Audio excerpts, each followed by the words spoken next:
बहुत बहुत स्वागत है आप सभी का। आप देख रहे हैं बियॉन्ड हेडलाइंस और मैं हूं आपके साथ मोनिका ग्रोवर। नोटिस का जवाब सच के साथ। ये नोटिस है जो आप मेरे हाथ में देख रहे हैं, लीगल नोटिस है 2 पन्नों का जो मिला है। पहला और दूसरा, ये 2 पन्नों का लीगल नोटिस जो प्राइम न्यूज़ को मिला है, क्योंकि प्राइम न्यूज़ बीते कई दिनों से बीबीडी ग्रुप की जालसाजी का कच्चा चिट्ठा आपके सामने रखता है।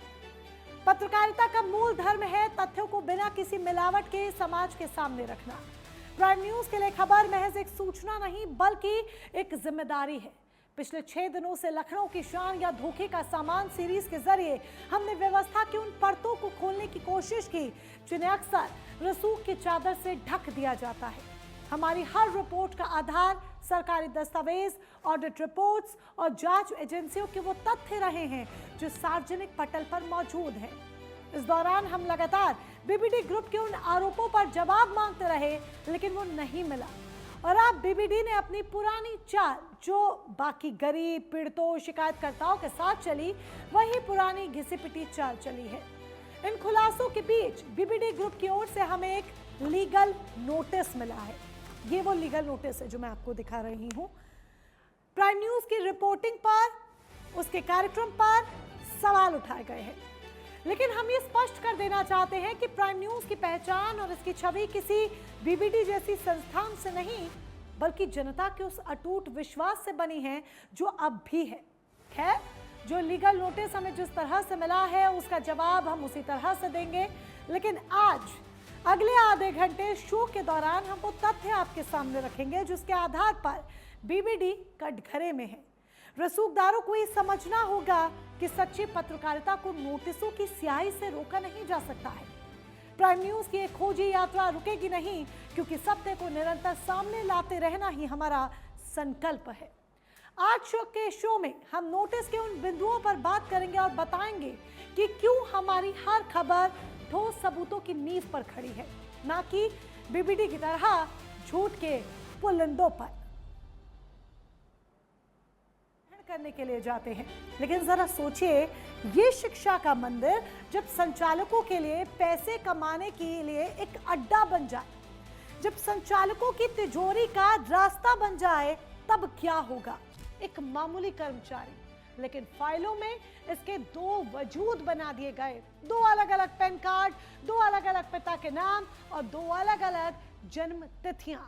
आज प्राइम न्यूज़ के पास वो सीक्रेट रिपोर्ट है जो चीख चीख कर बता रही है कि लखनऊ के कैंट रोड पर स्थित इंडियन मर्केंटाइल कोऑपरेटिव बैंक कोई बैंक नहीं, बल्कि बीबीडी ग्रुप के काले धन को सफेद करने की एक लॉन्ड्री थी।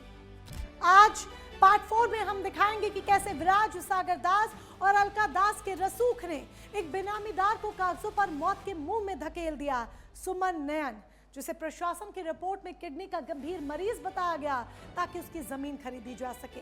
अखिलेश दास का वो करीबी रिश्तेदार जिसने बीबीडी ग्रुप के काले धन को सफेद करने के लिए समुंदर पार का रास्ता चुना। आज हम दिखाएंगे कि कैसे 550 करोड़ रुपए अवैध रास्तों से विदेशी बैंक भेजे गए और फिर उन्हीं रुपयों को विदेशी निवेश यानी कि फॉरेन इन्वेस्टमेंट का चोला पहनाकर वापस मंगा लिया गया। आज पार्ट 6 में हम दिखाएंगे वो आरोप कि कैसे बैडमिंटन एसोसिएशन ऑफ इंडिया की साख को ताक पर रखकर अखिलेश दास गुप्ता ने सरकारी खर्चे पर अपने चहेतों और रिश्तेदारों को फर्जी खिलाड़ी बनाकर जापान की सैर कराई।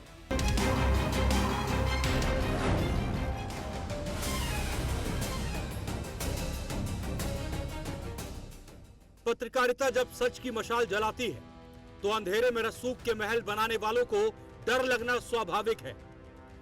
पिछले 6 दिनों से प्राइम न्यूज ने बीबीडी ग्रुप के भ्रष्टाचार की जो फाइलें खोली, उसने सिस्टम के गलियारों में कंपन पैदा कर दिया है।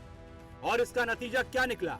हमारे पास एक लीगल नोटिस भेजा गया है। इस नोटिस में कहा गया कि बीबीडी ग्रुप शिक्षा के क्षेत्र में उल्लेखनीय कार्य कर रहा है और हमारे खुलासे से उनकी छवि खराब हो रही है। विराज सागर दास और अलका दास जी, प्राइम न्यूज आपको स्पष्ट कर देना चाहता है कि छवि आपके कार्यों से बनती है, हमारी खबरों से नहीं।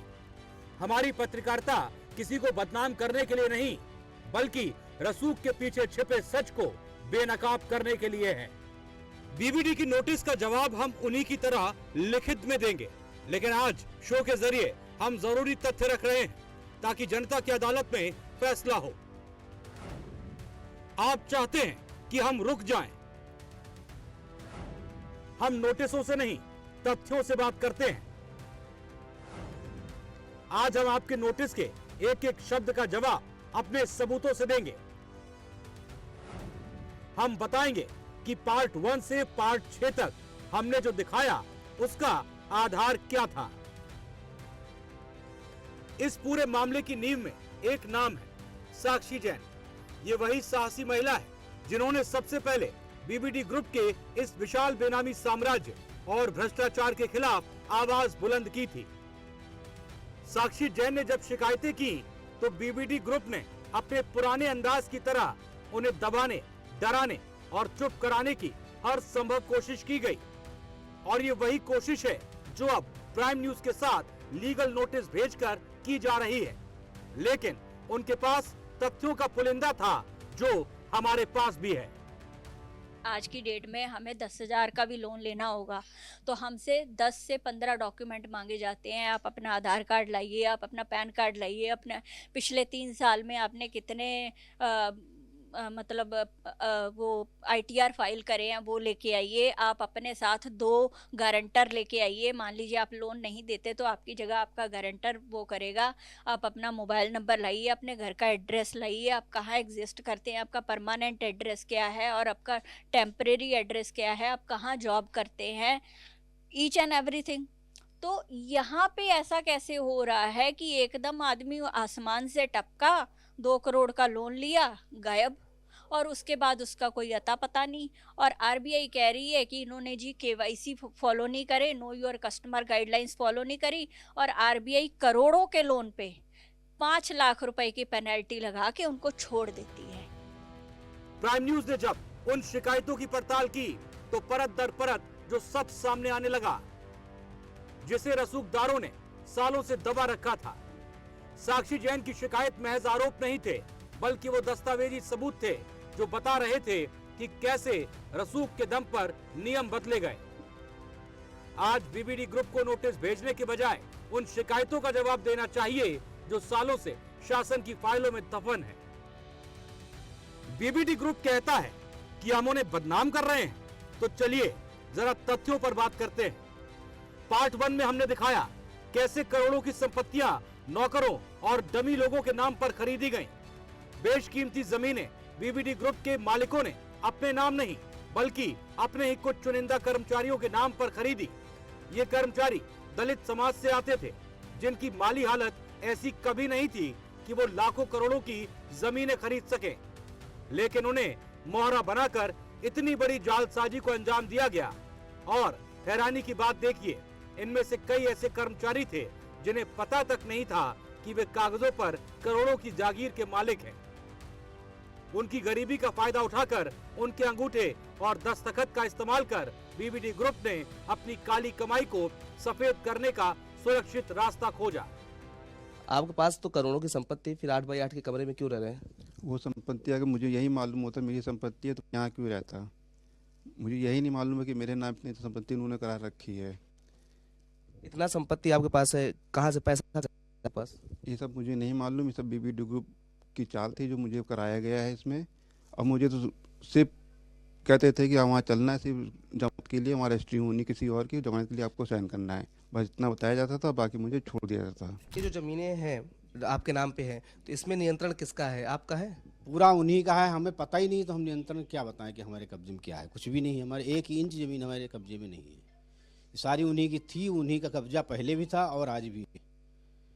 और फर्जी तरीके से हमारे नाम से पैन कार्ड बनाया गया, जिस और पैन कार्ड हमको पता भी नहीं था। हम अपना KYC कराना था बैंक खाता, तो उसको पता चला कि तुम्हारे 2 पैन कार्ड हैं, एक कैंसिल कराओ तो उसके बाद तुम्हारा जो है KYC होगा। आपके 2 पैन कार्ड बनवाए गए हैं, कौन बनवाया है? एक तो मेरा खुद का बना हुआ पहले का है और बाद में इन्होंने खुद बनवाया, विराज सागर दास और डॉक्टर अखिलेश दास गुप्ता जी ने। देखिए अगर बात करें आयकर विभाग के जांच में ये भी खुलासा हुआ है कि आपके अकाउंट में जो है करोड़ों रुपए आते थे, उसी के करोड़ रुपए के माध्यम से जो जमीन है वो खरीदी गई है। हाँ, मेरे नाम से फर्जी उन्होंने बैंक पंजाब नेशनल बैंक में निसाग में खाता खुलवाया था और मुझसे साइन करवा लिए थे ब्लैंक चेक पे। साहब के मरने के बाद 12 चेक मुझसे फिर कराए गए थे। उसके बाद ये जो कमता वाला हाई कोर्ट के बगल ब्राज टावर बना हुआ उसको लिखवाया इन्होंने फर्जी तरीके से। वो आपके नाम पे था? मेरे नाम था और प्रमोद जी के नाम था।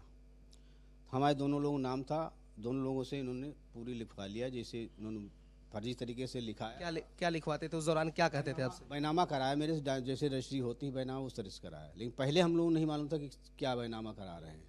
जब हम लोगों को नाम लिखाई गई थी तब हमको नहीं मालूम था कि ये बैनामा करा रहे हैं या हमको गवाही करवा रहे हैं।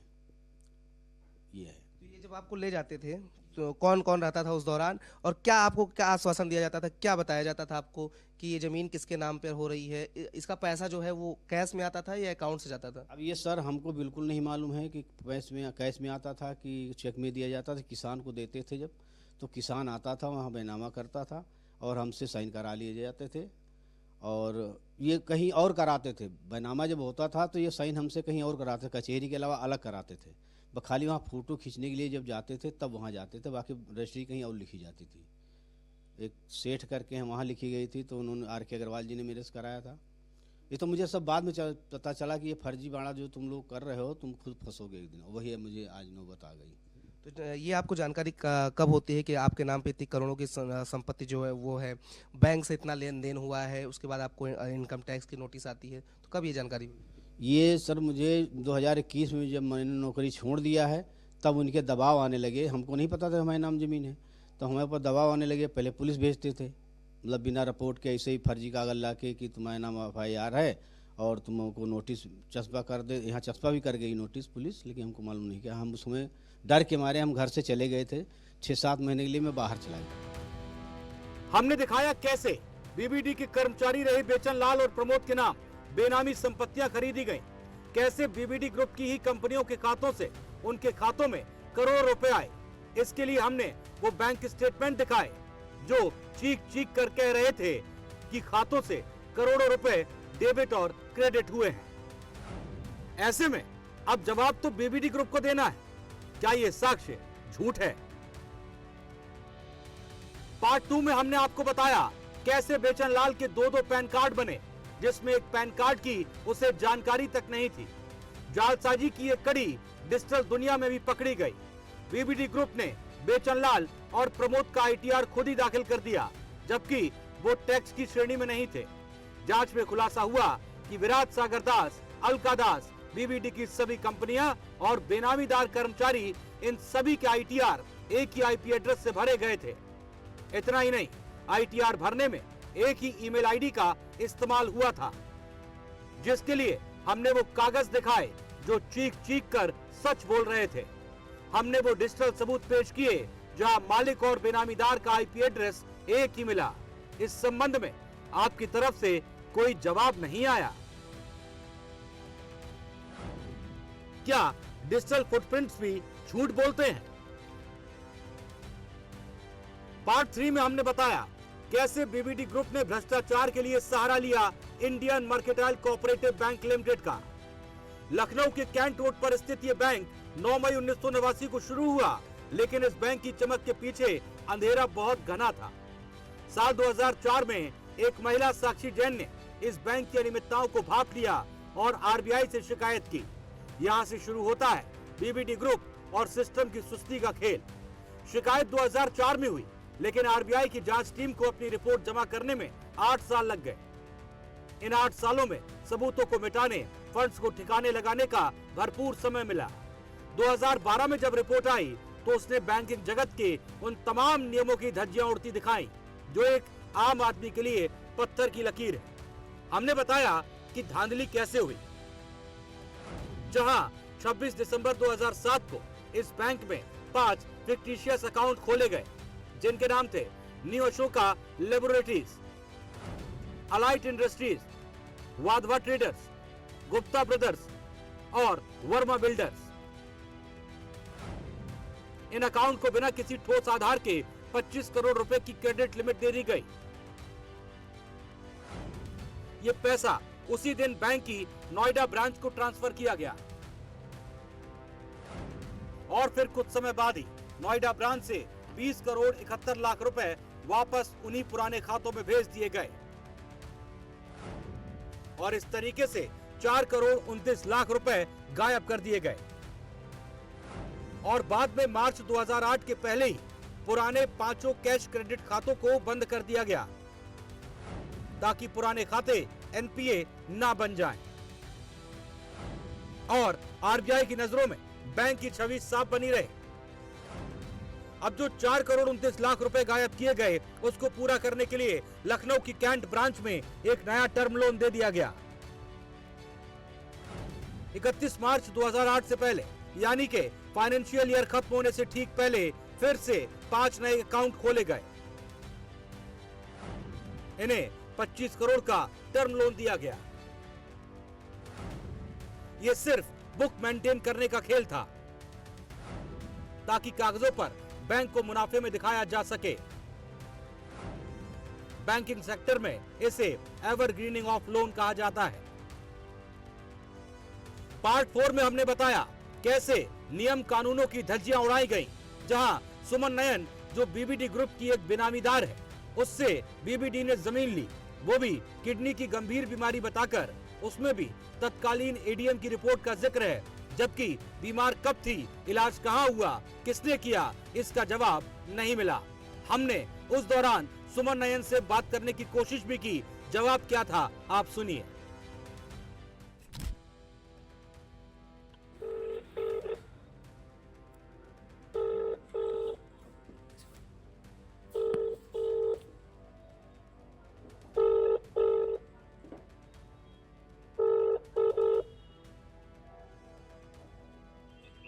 हेलो हेलो सुमन नयन जी बात कर रही हैं? जी कौन? जी नमस्कार, पंकज शर्मा बात कर रहा हूँ प्राइम न्यूज से। कहाँ से? पंकज शर्मा बात कर रहा हूँ प्राइम न्यूज टीवी चैनल से। सर आपकी आवाज़ क्लियर नहीं आ रही है मुझे। मैम पंकज शर्मा बात कर रहा हूँ प्राइम न्यूज टीवी चैनल से। अच्छा ठीक है, बताइए। मैम ये एक खबर हम चला रहे थे, उसके लिए हम जानकारी चाहिए था, आपका पक्ष जानना बहुत जरूरी था हमारे लिए। क्या चीज़? आपने जो जमीन खरीदी गई थी बीबीडी ग्रुप की, हाँ, तो उसमें आपने एक जमीन बेची है बीबीडी ग्रुप को। पता नहीं सर।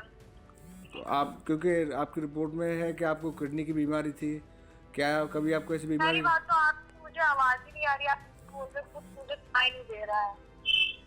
अच्छा नहीं, आप बताइए, आपको कभी किडनी से रिलेटेड कोई बीमारी रही है? क्या चीज़, क्या कह रहे हैं आप? आपकी आवाज़ क्लियर ही नहीं आ रही है मुझे। मैम आपको कभी किडनी से कोई संबंधित कोई बीमारी रही है? मैम आपको आवाज़ तो मेरे साथ पहुंच रही है, आप जवाब देने की कोशिश नहीं कर रही हैं। नहीं सर, आपकी आवाज़ बहुत अब कैसे आवाज़ आ गई? जो मैं सवाल कर रहा हूँ आपसे कि किडनी से संबंधित कोई बीमारी आपको रही है?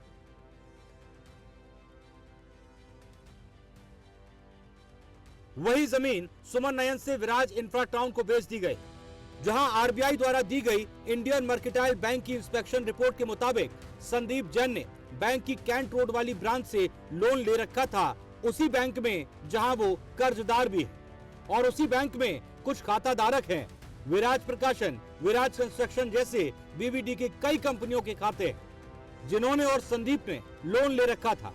इस मामले को लेकर हम संदीप प्रकाश से बातचीत करेंगे, फोन हमने किया है और आप देखिए ट्रू कॉलर पे आपको नाम जो है वो संदीप प्रकाश दिखेगा, संदीप जैन। हालांकि ट्रू कॉलर पे संदीप जैन है और ये जो है सीए हैं। और उस दौरान हेलो, और ये देखिए घंटी जो है वो आ रही है और ये ट्रू कॉलर का नंबर जो है ये था। हेलो भाई साहब, मैं अमित बोल रहा हूँ प्राइम न्यूज से, आपसे बात किया था आपने। तो हमसे मैंने आपको बताया ना, हमसे मतलब नहीं है। ठीक है, तो मेरी एक बात आप थोड़ा मेरी बात तो सुन लीजिए, आप फोन काट दे रहे हैं, मतलब हमारी बात तो सुनिए आप। नहीं, हमें नहीं सुनना है। नहीं, एक चीज ये बताइए कि आप जो है इनके सीए हैं, आप, मैं IMCB बैंक से जुड़ा मैटर पूछ रहा हूँ। उस दौरान आप जो है यहाँ के इन्होंने देखिए फिर कॉल काट दी। लगातार अगर बात करें तो इसी तरीके का जो जवाब है वो आ रहा है। हम बीबीडी ग्रुप से संबंध नहीं है, मेरा इस मामले से कोई संबंध नहीं है, मैं इस मामले को नहीं जानता हूं। इस तरह के बेतुके जवाब जो है वो आ रहे हैं। सवाल वही है कि आखिर ऐसा कौन सा सवाल है जो जिसका जवाब इनके पास नहीं है और इसीलिए ये जवाब देने से बच रहे हैं। यही CA firm badminton association of India की भी ऑडिटर है, जिसके चेयरमैन अखिलेश दासगुप्ता 2012 से 2017 तक थे। Sandeep Prakash and company Indian Mercantile Bank की ऑडिटर थी। ऐसे में क्या ये कॉन्फ्लिक्ट ऑफ इंटरेस्ट नहीं था? हमने इंडियन मर्केंटाइल कोऑपरेटिव बैंक के भीतर मची लूट का खुलासा किया। हमने आपको मिलवाया सबसे हैरान करने वाले किरदार राजकुमार राम से। इंडियन मर्केंटाइल कोऑपरेटिव बैंक में सालों तक धांधली चलती रही और इसकी वजह बना राजकुमार राम, जिसे सालों तक बैंक का चेयरमैन बनाकर बिठाया गया, जबकि वो अंगूठा टेक था। इसका जिक्र आरबीआई ने अपनी रिपोर्ट में किया है कि कैसे आरबीआई की रिपोर्ट ने बैंक की बोर्ड मीटिंग्स और लोन बांटने की प्रक्रियाओं पर सवाल उठाए थे। आपको यह भी बता दें कि जब आपके ऊपर और बेनामीदारों पर इनकम टैक्स की कार्रवाई शुरू हुई तो कैसे आपने जमीन से खसरा नंबर हटा दिया। ये वो खसरा है जिसे बीबीडी ग्रुप ने आईटी डिपार्टमेंट से साठगांठ करके प्रॉपर्टी अटैचमेंट से हटवा दिया। इससे पहले एससी किसान बेचन लाल के नाम से खरीदा और बाद में विराज कंस्ट्रक्शन के नाम से ट्रांसफर कर लिया। क्या आरबीआई की रिपोर्ट भी बीबीडी की छवि खराब करने के लिए बनाई गई थी? जब पैसा जनता का था और बैंक रसूखदारों की जागीर बन गया था, तब क्या प्राइम न्यूज मौन रहता? पार्ट 5 में हमने वो अंतरराष्ट्रीय खेल दिखाया जहां संजय गोविल के जरिए 550 करोड़ रुपए क्रेडिट स्विस बैंक के रास्ते विदेशी निवेश बनाकर वापस आए। हमने फेमा के उल्लंघन और राउंड ट्रिपिंग के वो दस्तावेज दिखाए जिन पर आरबीआई आज भी जांच कर रहा है। क्या ये तथ्य आपकी छवि बिगाड़ रहे हैं? ये कड़वा सच है जो अब जनता के सामने है। पार्ट 6 में हमने खेल की दुनिया में मची धांधली का पर्दाफाश किया। सीबीआई की वो रिपोर्ट जिसमें स्पष्ट लिखा है कि 2014 के जापान दौरे पर 23 में से 7 लोग अफसरों के रिश्तेदार थे। हमने दिखाया कैसे संदीप जैन का बेटा प्रांजल जैन यूपी बैडमिंटन एसोसिएशन में कोऑपरेटिव मेंबर बनकर बैठा है। अखिलेश दास के समय से लेकर आज विराज सागर दास तक बैडमिंटन एसोसिएशन को एक प्राइवेट लिमिटेड कंपनी की तरह चला रहे हैं। खेल की जमीन पर शादियां कराकर करोड़ों कमाए गए, जिस पर एलडीए ने रोक भी लगाई। क्या ये खबरें हमने बनाई हैं? ये खबरें मुख्य धारा की मीडिया में पहले से मौजूद थी और सरकारी रिकॉर्ड का हिस्सा है। प्राइम न्यूज ने सिर्फ इन बिखरे हुए मोहरों को जोड़कर जनता को पूरा शतरंज दिखाया है। आप सही हैं तो डर क्यों है? प्राइम न्यूज के पास इनकम टैक्स डिपार्टमेंट के प्रॉपर्टी अटैचमेंट ऑर्डर्स हैं।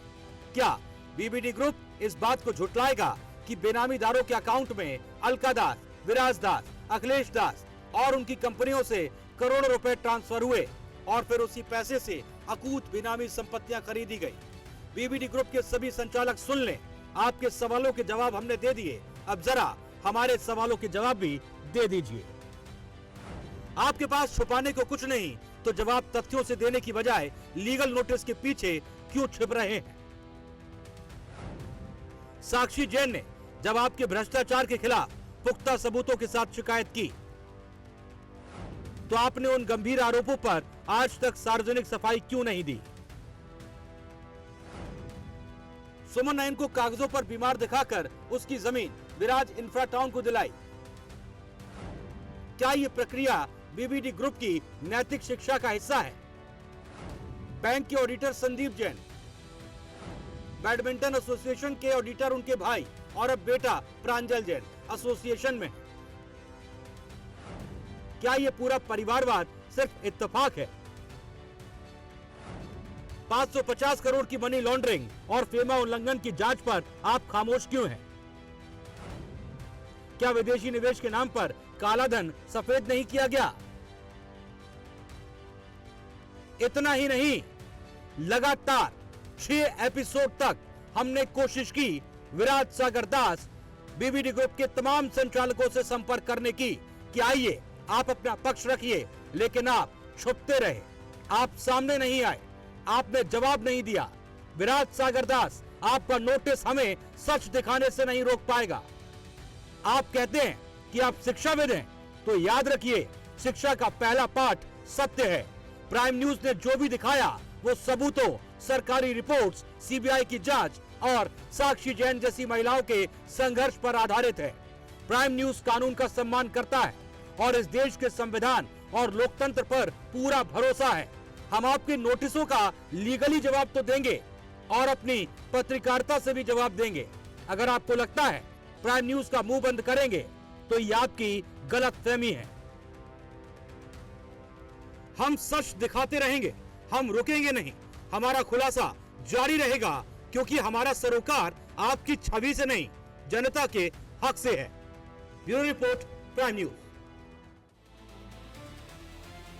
हमारे सहयोगी अमित मिश्रा हमारे साथ जुड़ चुके हैं, जो लगातार एक एक कच्चा चिट्ठा बीबीडी ग्रुप का आपके सामने रख रहे हैं, ग्राउंड पर जाकर पड़ताल कर रहे हैं। अमित का हम रुख करेंगे और इसके साथ ही आपको ये भी बता दें, साक्षी जैन जो शिकायत करता है वो साहसी महिला जिसने आगे बढ़कर शिकायत करने का साहस दिखाया, बीबीडी ग्रुप का जो काला चिट्ठा है वो जनता के सामने रखा, ताकि कोई और साक्षी जैन इस तरीके से सामने ना आए और कोई और इस जालसाजी से प्रताड़ित ना हो।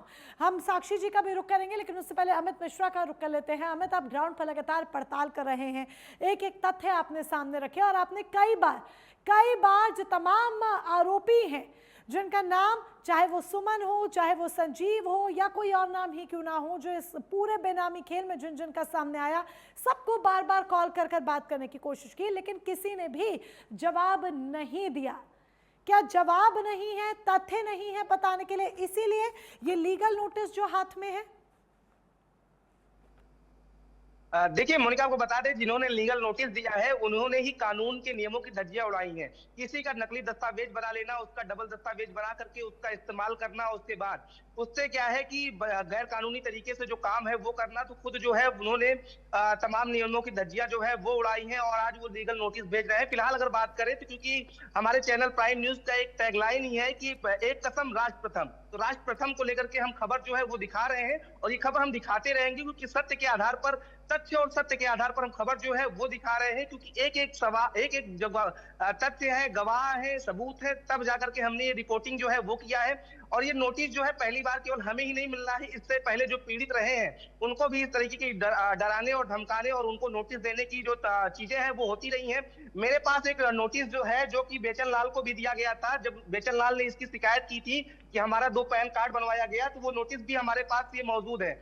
और बता दें, किसी तरीके से नोटिस जो है वो लगातार देते रहे हैं, लेकिन पूरे मामले की अगर हम बात करें, क्योंकि 6 दिन हमने खबर चलाया है, इसमें तमाम चीजें निकल करके आई है, चाहे वो बैंक से रिलेटेड, बैंक में तमाम लोन के फर्जीवाड़े रहे हों, उसके बाद बेनामी संपत्तियां रही हों, बेनामी संपत्ति के माध्यम से लोगों की जमीन खरीदना, उसके बाद एससी कैटेगरी से जो लोग आते हों उनको फर्जी बीमार दिखा करके उनकी जमीन को गलत तरीके से दूसरों को जो बेच देना। उसके बाद अगर बात करें तो जो बैडमिंटन अकादमी है, जो कि अगर बात करें तो वो एक युवाओं के भविष्य को संवारने की जगह है, वहां पर युवाओं के भविष्य को न संवारने के बजाय अपने भविष्य को संवारा गया है और पूरी तरीके से जो सरकारी पैसा, जो राष्ट्र का पैसा है, उसका दुरुपयोग किया गया है। इसके अलावा अगर हम बात करें तो जिन्होंने नोटिस भेजा है, अगर कहते हैं तो साफ तौर पे सुधर्मा सिंह, वो भी जो है इस पूरे खेल में वो भी शामिल है, क्योंकि अगर आईएमसीबी बैंक जो है, इंडियन मर्केंटाइल कॉर्पोरेटिव बैंक जो है, उसमें वो डायरेक्टर रहे हैं। इसके साथ ही साथ वो एक साथ 2 से 3 कंपनियों में पद पर है। बीबीडी ग्रुप के चेयर वो जो है वो रजिस्ट्रार भी है। इसके साथ इस सुधर्मा सिंह की और क्या भूमिका है? ये जिस सुधर्मा सिंह नाम का जिक्र आप अमित कर रहे हैं, इसकी और क्या भूमिका है? साक्षी जैन जी मुझे लगता है और भी ज्यादा बेहतर तरीके से हमारे दर्शकों को बता पाएंगे, क्योंकि वो इस बैंक का हिस्सा रही हैं, एक शिकायतकर्ता भी हैं और बैंक में उन्होंने काम भी किया है। साक्षी जी, सुधर्मा सिंह के बारे में अगर आप हमें बता पाए, ये सुधर्मा सिंह की क्या भूमिका रही है, क्या रोल रहा है, क्या करता था ये, जिसे बीबीडी ग्रुप का इतना चहीता कहा जा रहा है? हाँ जी, मैं आपको सुधर्मा सिंह जी के बारे में ये बताना चाहती हूँ कि वो बीबीडी यूनिवर्सिटी के एट प्रेजेंट जो है वो ट्रेजरर हैं, डायरेक्टर हैं, और उत्तर प्रदेश बैडमिंटन एसोसिएशन के पहले ट्रेजरर थे, इस टाइम वो वहाँ के भी डायरेक्टर हैं। और बैंक के भी डायरेक्टर रह चुके हैं। जो आरबीआई ने कोर्ट में केस फाइल किया हुआ है उसमें भी ये एक अभियुक्त है। उसमें ये 10th नंबर पे इनके ऊपर भी आरबीआई ने केस फाइल किया हुआ है।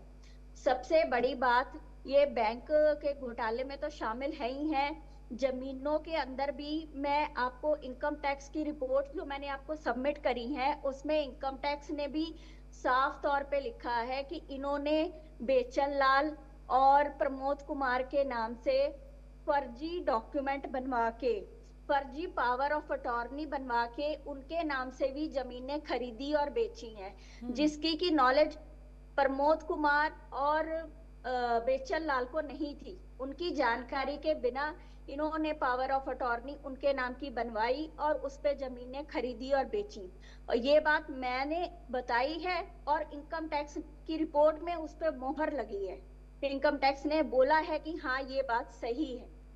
साक्षी जैन जी, जब सारे तथ्य सामने हैं, सारे सबूत सामने हैं, अब इनकम टैक्स की रिपोर्ट को तो झुटलाया नहीं जा सकता है। जिस रिपोर्ट पर मोहर लगी हो, जो आपने जानकारी साझा की और उस पर मोहर लगी हो, तो फिर ये शायद आपके भी संज्ञान में होगा कि प्राइम न्यूज़ को बीपीडी ग्रुप की जालसाजी का पूरा कच्चा चिट्ठा सामने रखने पर ये जो लीगल नोटिस थमा दिया गया है, ये जो लीगल नोटिस भेजा गया है, क्या यही माने कि बार बार सवाल पूछे जा रहे थे? आपने भी कई बार सवाल किए, हम भी बार बार सवाल कर रहे थे और सवाल का जवाब देना नहीं चाहते हैं, तो लीगली खेलना चाह रहे हैं?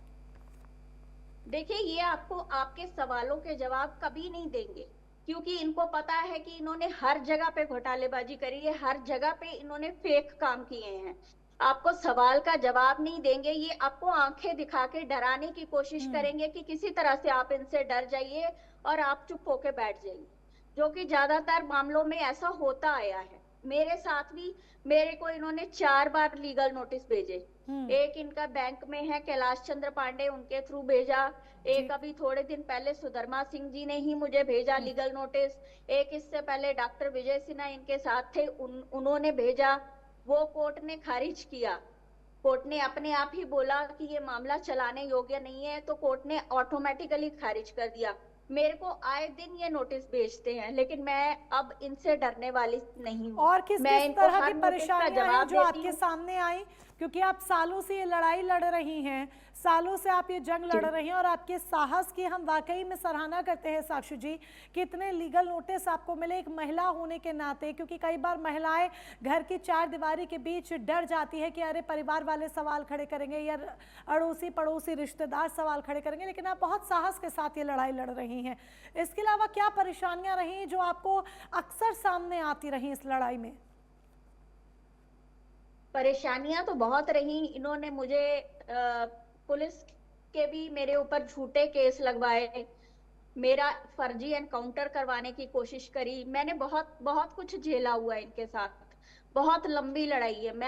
मेरे को इवन जला दिया गया था। मेरे हस्बैंड मेरे को ले के पुलिस स्टेशन जाते थे, लेकिन पुलिस हमारा केस दर्ज नहीं करती थी। जिस टाइम इन लोगों ने हमें यहाँ हमारे घर में पंजाब से उठाया और हमें गाजियाबाद लेके गए, हमने सब जगह पुलिस कंप्लेन करी। हमें यहाँ से वहां दौड़ाया गया। बस यूपी वाले बोले आप पंजाब जाइए, पंजाब वाले बोले आप यूपी जाइए, और उन दोनों ने बोला आपको रास्ते में हरियाणा से उठाया गया था, आप हरियाणा पुलिस को बोलिए। हमें बस दौड़ाया गया, हमें बहुत पीड़ित किया गया। एक स्टेज ऐसी थी कि हमें लगता था हम मर जाएं, हम सुसाइड कर लें, लेकिन फिर हमने सोचा हमने मरना तो है ही है, मरने से पहले क्यों ना इनका जो इन्होंने हमारे साथ किया और जो भी कुछ कर रहे हैं ये सब पहले पब्लिक को बताया जाए, उसके बाद मरने का तो हमारा है ही है, हम मर तो जाएंगे ही कभी ना कभी। साक्षी जी, कब तक ऐसा ही चलेगा कि ये रसूखदार अपनी रसूख के दम पर इस तरीके से बेगुनाहों का या तो खून चूसते रहेंगे, उन्हें फर्जी केस में फंसाते रहेंगे, या उन्हें प्रताड़ित करते रहेंगे, या फिर अपने रसूख के दम पर इतनी बड़ी बेनामी संपत्ति यूं खड़ी करेंगे जिसके तमाम जो सबूत हैं, जो कागजात हैं, वो हमने दिखाए हैं? मैंने भी आपको जो भी चीजें बताई हैं, मैंने एक एक डॉक्यूमेंटल एविडेंस के साथ बताई हैं। सरकार को भी मैंने शिकायत करी। मुझे ये बात आज तक समझ में नहीं आती कि पीएमओ के लेवल तक कोई चीज भेजी गई डॉक्यूमेंटल एविडेंस के साथ भेजी गई, उसके बाद भी एक्शन नहीं लिया गया। क्यों नहीं लिया गया? जबकि ये सामने सामने मामला ऐसा बनता है कि इनको आज की डेट में जेल में होना चाहिए। पिछले 13 साल से आरबीआई केस फॉलो अप नहीं कर रही। ऐसा आरबीआई क्यों नहीं कर रही? फेमा वाला भी जो केस है 550 करोड़ रुपया बाहर से आया, उसकी मैंने 2020 में कंप्लेन करी और उस टाइम पे मेरे से पूछा गया कि आप बताइए क्या क्या डिटेल है। जब मैंने सारी डिटेल बताई, उसके बाद से फिर जितनी एजेंसीज थी फिर वो शांत होकर बैठ गई। उसके बाद कोई एक्शन नहीं। मैंने बार बार लिखा सब जगह। इनकम टैक्स विभाग में भी मैंने लगातार 6 साल तक कंप्लेन करी, 5 साल तक। तो 2025 में जाके एक्शन हुआ, जबकि मैं 2020 में ही उनको कंप्लेन लिख रही थी कि ऐसा हो रहा है, ऐसा हो रहा है। उसके बावजूद जमीनें खरीदी बेची गई। उसके बावजूद बेचन लाल की सारी जमीनें बीबीडी ग्रुप ने अपने नाम पे ट्रांसफर करी। प्रमोद की सब जमीनें बीबीडी ग्रुप ने अपने नाम पे ट्रांसफर करी। मैंने इनकम मैंने 70 शेल कंपनीज हैं इनकी बीबीडी ग्रुप की, जिनकी लिस्ट इनकम टैक्स विभाग को दी हुई है। उन 70 में से 25 शेल कंपनी ऐसी हैं जो सुधर्मा सिंह के घर के एड्रेस पे हैं। सुधर्मा सिंह का घर का एड्रेस है C32 sector D, Sitapur road, Lucknow. इस एड्रेस के ऊपर पे सुमन नैन जो एक बेनामीदार है, जिससे कि ये कह रहे कि हमारा कोई लेना देना नहीं है, इस एड्रेस के ऊपर आप देखिएगा डॉक्यूमेंट में यही एड्रेस लिखा होगा। ये एड्रेस सुधर्मा सिंह जी के घर का है। सुधर्मा सिंह जी के घर के एड्रेस पे 25 और शेल कंपनीज हैं जिनमें जमीनों की खरीद बेच हुई है। और ये सारी डिटेल मैं ऑलरेडी सबमिट कर चुकी हूँ, जिनकी जांच भी चल रही है। सबमिट की है और जिस तरीके से आपने सारी जानकारी दी है, बताया, और ये बहुत हैरत है, जो खुद अभियुक्त है बताइए वो आपको लीगल नोटिस भेज रहा है। आपने बकायदा इस बैंक में काम किया है साक्षी जी, जब आप बैंक में काम करती थी तब उस वक्त बैंक में किस तरह का एनवायरनमेंट था? कभी आपको शक हुआ कि यहाँ पर ये जो बैंक में उच्च पद पर बैठे लोग हैं ये जालसाजी कर रहे हैं, या अंदर खाने कोई खिचड़ी पका रहे हैं, दाल में कुछ काला है, या एक सामान्य माहौल होता था कि जो बाकी को एम्प्लॉयज हैं उन्हें कोई शक ना हो? नहीं, माहौल तो ऐसा था कि बाकी सब कुछ तो नॉर्मल बैंकिंग होती थी। लेकिन जो लोन डिपार्टमेंट था वो बहुत सस्पिशियस एक्टिविटीज में रहता था। वहां पे उतने मतलब कस्टमर आते नहीं थे जितने शाम को वाउचर बनते थे। और धीरे धीरे मैंने जब लोन डिपार्टमेंट में काम करना शुरू किया, वहां पे कंप्यूटराइज एंट्रीज करी, और पहले सब मैनुअल था। धीरे धीरे मैंने कंप्यूटर पे जब एंट्रीज करनी शुरू करी, फिर मैंने देखा एवरग्रीनिंग ऑफ बोरोअल अकाउंट्स हो रही है, पुराने लोन बंद किए जा रहे हैं, उसकी जगह नए लोन खड़े किए जा रहे हैं, और बहुत सारी और एक्टिविटीज थी जो मैंने बताई आपको। और कैश जो है, जो नए लोन अकाउंट्स का कैश था वो निकल के जो है सीधे सीधे ये होता था, मतलब कहा जाता था कि ये कोठी पे भिजवा दो। कोठी का मतलब ये इंडियन मर्केंटाइल कोऑपरेटिव बैंक के पास ही साथ ही में गली है, वहां 55 पुराना किला जो है उसको कोठी बोलते थे। तो वहां पे जो है कैश जाता था अक्सर आए दिन, और उस कोठी में कैश जाता था। कई सस्पिशियस एक्टिविटीज थी और इन्हीं सस्पिशियस एक्टिविटीज ने बीबीडी ग्रुप को धीरे धीरे आरोपों के घेरे में डाल दिया। फिलहाल आप हमारे साथ जुड़िए, अपनी बात हमारे सामने रखी, हमारे जरिए जनता के सामने रखी, उसके लिए बहुत बहुत शुक्रिया। एक बार फिर से कहूँगी, आप बहुत साहस दिखा रही हैं कि आप इस तरीके से आगे आकर अपनी बात रख रही हैं और सच्चाई का साथ दे रही है। अमित मिश्रा भी हमारे सहयोगी हमारे साथ जुड़े हुए थे, शुक्रिया आपका भी जुड़ने के लिए। बीबीडी ग्रुप की जब बात करें तो बीबीडी ग्रुप के इस नोटिस ने आज एक बात तो साफ कर दी है कि सच की चोट बहुत गहरी होती है। जब रसूखदारों के पास हमारे द्वारा उठाए गए दस्तावेजी सवालों का कोई जवाब नहीं होता, तब वो अक्सर कानूनी कागजों का सहारा लेते हैं, जैसा कि ये। लेकिन जैसा कि हमने आज इस शो में साबित किया है, प्राइम न्यूज की खबर किसी को नीचा दिखाने की नहीं है, बल्कि व्यवस्था को आईना दिखाने के लिए थी। हमारे पास वो साक्ष्य हैं जो आज भी इंसाफ की गुहार लगा रहे हैं। हमारे पास सीबीआई की वो रिपोर्ट है जो खेल के मैदान में हुए धोखे की गवाही दे रही है, और हमारे पास आरबीआई के वो दस्तावेज हैं जो बैंकिंग धांधली की पोल खोल रहे हैं। नोटिस आते रहेंगे, लेकिन प्राइम न्यूज की तफ्तीश रुकेगी नहीं। हम नोटिसों की भाषा समझते हैं और उसी तरीके से जवाब भी देना जानते हैं, और हम जवाब देंगे भी। लेकिन हम सिर्फ उन करोड़ों दर्शकों की भाषा भी समझते हैं जिन्होंने हमें सच की आवाज बनाया है। रसूखदारों को हमारा जवाब यही है कि आपकी छवि आपके पारदर्शी कामों से सुधरेगी, हमारी कलम को रोकने से नहीं। प्राइम न्यूज का यह सफर आगे भी जारी रहेगा, क्योंकि हम हेडलाइंस के पीछे छिपे उस सच को खोजने के लिए प्रतिबद्ध हैं जो अक्सर दबा दिया जाता है। ये जंग, ये संघर्ष, ये लड़ाई जारी रहेगी। देखते रहिए प्राइम न्यूज।